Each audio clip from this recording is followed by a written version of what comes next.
Baik, selamat sore adik-adik mahasiswa. Jadi pada kesempatan kali ini kita belajarnya lewat video materi. Jadi seperti itu. Untuk pertemuan kali ini kita akan membahas terkait dengan proses.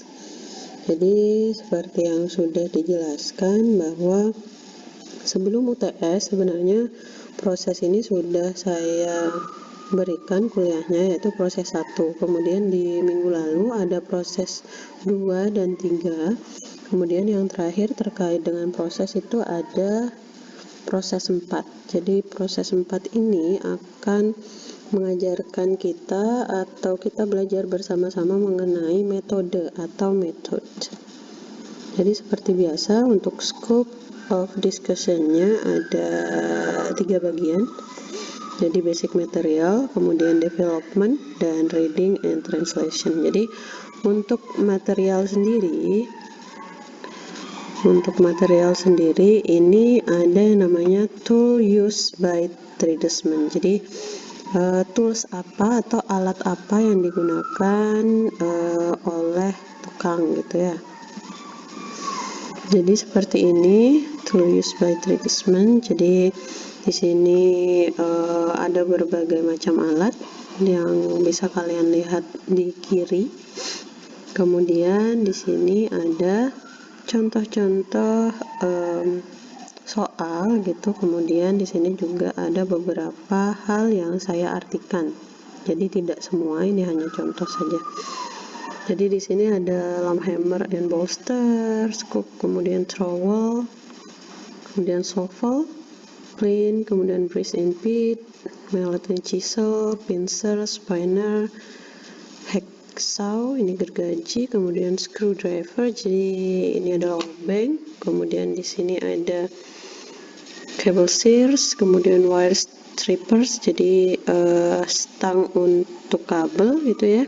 Kemudian di sini ada combination pliers, jadi tang yang kombinasi itu ada beberapa fungsi. Kemudian ada brush. Di sini kita lihat satu persatu. Yang pertama adalah now copy and complete the table with the correct tools or combination of tools for the jobs. Jadi misalnya tradesman itu jobnya adalah drilling holes in wood. Jadi toolsnya pakai apa, alatnya pakai apa? Alatnya pakai, untuk drilling holes itu pakai brace and pit. Kemudian bricklayer itu adalah tukang bata gitu ya. Itu jobnya adalah mixing mortar. Jadi mencampur mortar gitu. Mortar itu adalah campuran semen dan air. Itu pakai apa toolsnya? Toolsnya pakai trowel. Kemudian begitu juga dengan carpenter itu jobnya removing nails. Jadi removing paku gitu. Removing nailsnya pakai apa? Pakai ini bisa combination pliers, jadi pakai stang, ini bisa gitu ya. Jadi contohnya seperti itu. Kemudian now make sentence like the example. Jadi misalnya yang A tadi kan sudah ditabulasi, yang A itu adalah a brace and pit is a tool for drilling holes in wood. Jadi seperti itu contohnya. Misalnya yang bricklayer yang B itu misalnya a trowel is a tool for mixing mortar. Jadi seperti itu ya, sederhana sekali. Jadi seperti apa example-nya atau contohnya, demikian juga jawabannya sejenis. Kemudian di sini juga ada alat seperti itu. Jadi alat, look at this drawing of instrument. Jadi ini hygrometer, kemudian ada voltmeter untuk listrik, sun pressure meter untuk kebisingan, termometer yang kita tahu bersama-sama, termometer mengukur suhu, strain gauge, kemudian daylight factor meter, plumb bob, ini unting-unting biasanya untuk tukang gitu ya. Kemudian ini ada steel tape, pengukuran, kemudian ini spirit level. Jadi untuk tahu ini udah lurus secara horizontal apa tidak. Kemudian ada square atau siku-siku. Di sini ada contohnya. contoh bagaimana kita menyelesaikan suatu permasalahan, suatu soal gitu ya. Jadi use the table again to make sentence like the following. Nah, jadi vertically itu adalah alat, may, can itu kata penghubung, and be check ini adalah struktur SPOK-nya di sini. Jadi untuk mengecek by means of, by using atau with a plumb bob. Jadi jadi plumb bob ini adalah alatnya. Vertically itu maksudnya jika kita akan mengukur secara vertikal itu ngeceknya pakai apa gitu ya. Jadi ini pakai bisa pakai may atau can, and then di bagian ini kita bisa pakai by means of, by using, and with. Jadi let's try. Misalnya kita punya ini ada beberapa. Nah, sebagai catatan, yang satu garis ini tidak sama atau bukan jawaban yang sebenarnya. Jadi kalian masih diminta untuk menyocokkan. Misalnya nih, kita punya heating and ventilating. Jadi unheating and ventilating. Jadi tukang heating and ventilating itu use menggunakan termometer untuk mengukur temperatur. Jadi gitu ya. Jadi unheating and ventilating use. Ini jangan lupa. Jadi yang di kotak ini jangan lupa untuk digunakan. Kalau tidak digunakan, nanti saat Anda menjawab pertanyaan, nanti akan saya nilai salah walaupun jawabannya benar gitu ya. Jadi ini adalah kata penghubung. Heating and ventilating use a thermometer to measure the temperature. Oke. Bisa juga nanti kalau memang diminta seperti ini. Kalau diminta seperti ini berarti dari belakang. To measure the temperature may be checked by using a thermometer. Jadi seperti itu, bisa dibolak-balik. Jadi seperti itu ya. Misalnya ini, an electrician use, kalau electrician itu kan listrik terkait dengan voltmeter, ampere, use a voltmeter to, berarti terkait sama listrik itu apa? Nah, ini to measure the voltage of a circuit. Kemudian ini contoh lainnya lagi. Ini adalah suatu question and answer. Jadi ada suatu permasalahan begitu ya. Jadi sebenarnya sama kayak yang tadi, tapi ini lebih diterapkan di percakapan. Jadi questionnya adalah, if a bricklayer wants to check that the course of brick he has laid is horizontal, which instrument should he use? Nah, jika keadaannya misalnya seperti ini, tukangnya mau meriksa ini udah lurus apa belum, udah horizontal. Jadi answernya, jadi orang lain menjawab he should use a spirit level. Jadi dia harus memakai spirit level. Oke, sekarang join to make Q&A. Jadi question and answer. Ini A, ini B. Ada strain in beam is not excessive. Jadi karena terlalu loadnya banyak gitu ya.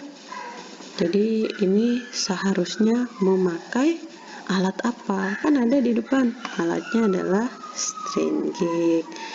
Jadi kalau sudah tahu alatnya pakai strain gauge, coba saudara atau kalian itu bisa membuatnya dalam percakapan Q&A. Siapa tahu nanti masuk dalam tugas atau di ujian. Jadi sebaiknya dari sekarang kalian belajar. Kemudian yang B ini adalah reduction in noise due to sound insulation. Jadi untuk mereduksi noise karena ada yang berisik, ini kan pasti kita harus punya ukuran dulu. segimana noise itu mengganggu, kemudian pakai apa toolsnya. Toolsnya adalah ini, bisa sound pressure-nya bisa dipakai. Oke, jadi seperti itu, silahkan dicoba untuk yang ini. Kemudian ini adalah development. Nah, development di sini dia menceritakan atau membahas tentang compressive strength of concrete. Jadi ini adalah alat uji tekan konkrit. Jadi kalian kalau sudah di semester pertengahan ya, semester 5, 6, 7 itu nanti kalian ada praktikum beton. Nah, praktikum beton di bawah di laboratorium, sepertinya kalian pas akti juga sudah tahu ya, kalau di sipil itu ada laboratorium.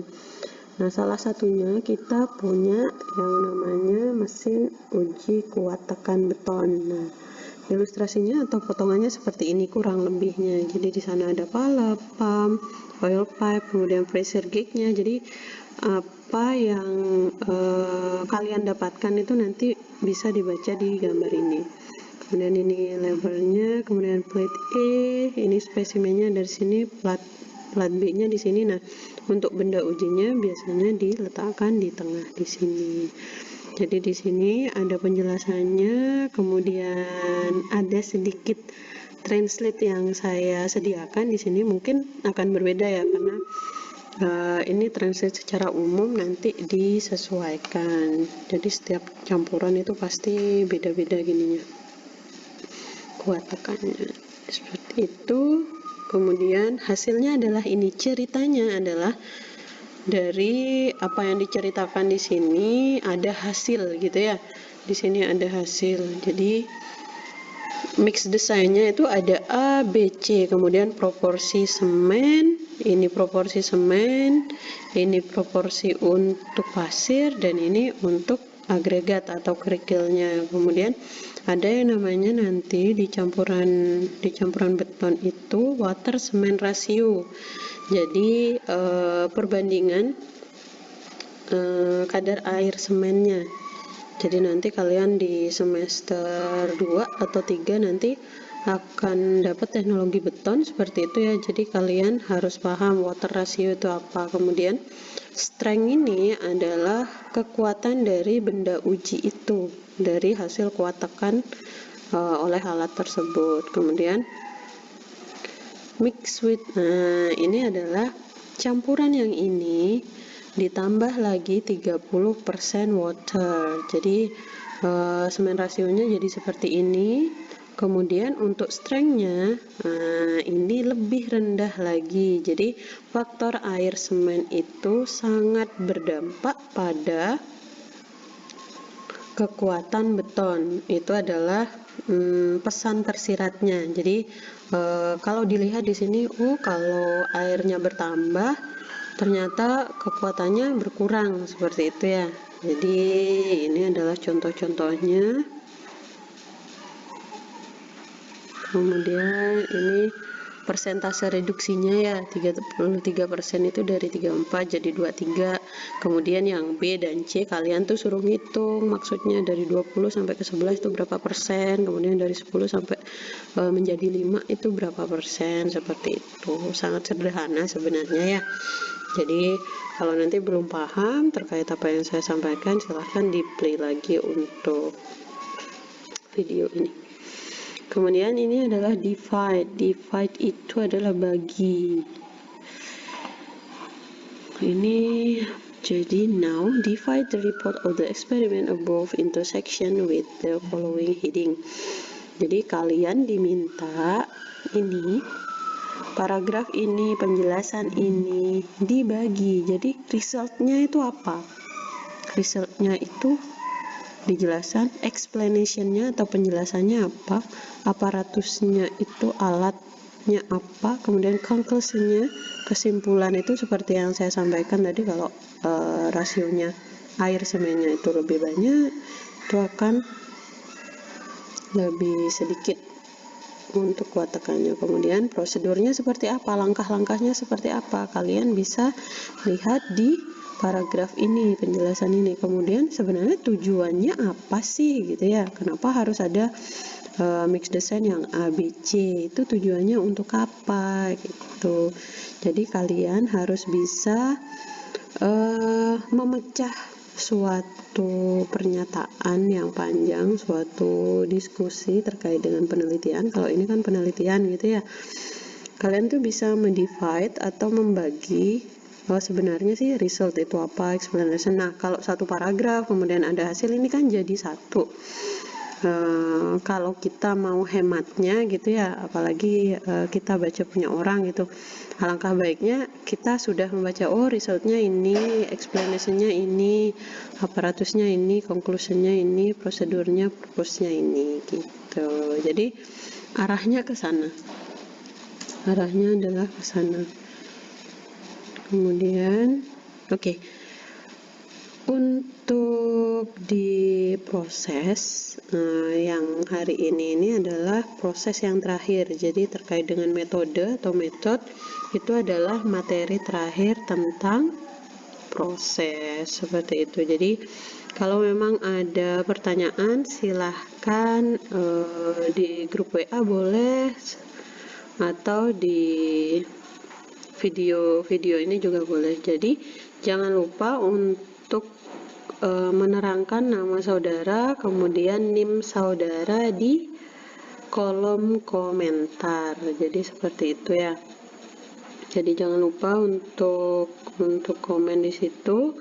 Kemudian setelah ini nanti saya akan bagikan tugas evaluasi. Jadi tugas evaluasi yang saya bagikan sekarang ini adalah tugas individu terakhir. Nah, untuk selanjutnya itu akan ada tugas kelompok. Jadi yang hari ini, karena ini materi terakhir ya, selain tugas kelompok nanti ini materi terakhir, jadi saya akan bagikan tugas evaluasi yang terakhir. Jadi dikerjakan sebaik-baiknya. Nanti jangan lupa pengerjaannya di kertas double folio. Ingat, nanti selain kertas double folio tidak akan saya terima tugasnya walaupun sudah benar. Oke? Jadi terima kasih untuk perhatiannya. Silahkan dilanjut belajarnya. Jangan lupa tugasnya dikerjakan dan di submit ke Google Classroom.